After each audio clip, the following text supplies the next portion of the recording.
Monimala Bharali, wife of Gulab Chandra Bharali, resident of number 24 Deopani constituency, had been sick since the last 20 years and is seeking financial assistance from the Deputy Speaker of Assam Legislative Assembly, Dr. Numal Momin, and local embassy for medical treatment.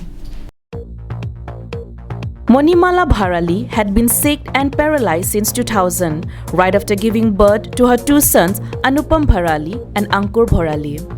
The family had taken her to various medical care centers for her treatment.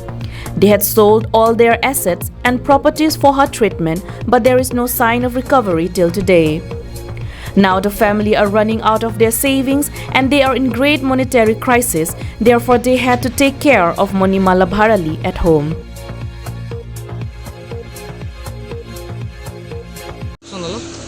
নমস্কাৰ আমি জনামতে মোৰ বিয়া কৰা প্ৰায় 22 বছৰ মান হ'ল তেতা দুটা লৰা হোৱালৈকে তো ভালে আছিল তেতা লৰা খৰুটো 6 মাহ 7 মাহ হোৱা পিছত তেওঁৰ বেমাৰটো ধৰিছে আৰু মাজতে একবাৰ তেজপুৰ লৈ ভাল কৰিছিল ভাল কৰাৰ পিছত এতিয়া প্ৰায় 18 বছৰ মান হ'ল তাই সেই ৰোগত আক্ৰান্ত হৈ আছে মানসিক ৰোগত কিন্তু তেওঁলোকৰ আৰ্থিক কম যে সেই কাৰণে লবলৈ পৰা নাই আৰু হয় আপোনালোকে তেনেকা তেওঁ হেৰিও কৰা নাই খোজাও নাই আমি আৰু তেওঁ চলি থকা দেখি আছো আমিও আগজাসি যোৱা নাই আৰু এও এনেকা আমাৰ লগতে ইমান খহাইটো বিচাৰা নাই বাৰু We cannot just let her suffer like this at home. We wanted to take her to hospital for her treatment, said husband Gulab Chandra Bharali. He appealed the Deputy Speaker of Assam Legislative Assembly, Dr. Numal Momin, and local embassy to furnish some financial assistance for the treatment.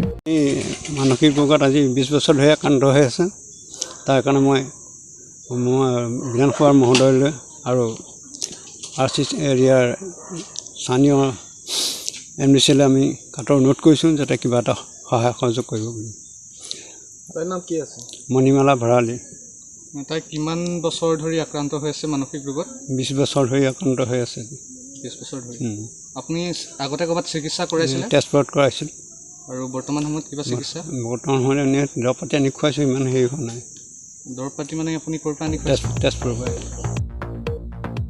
Ananterang's report from Bokajan, Karbi Anglong Live.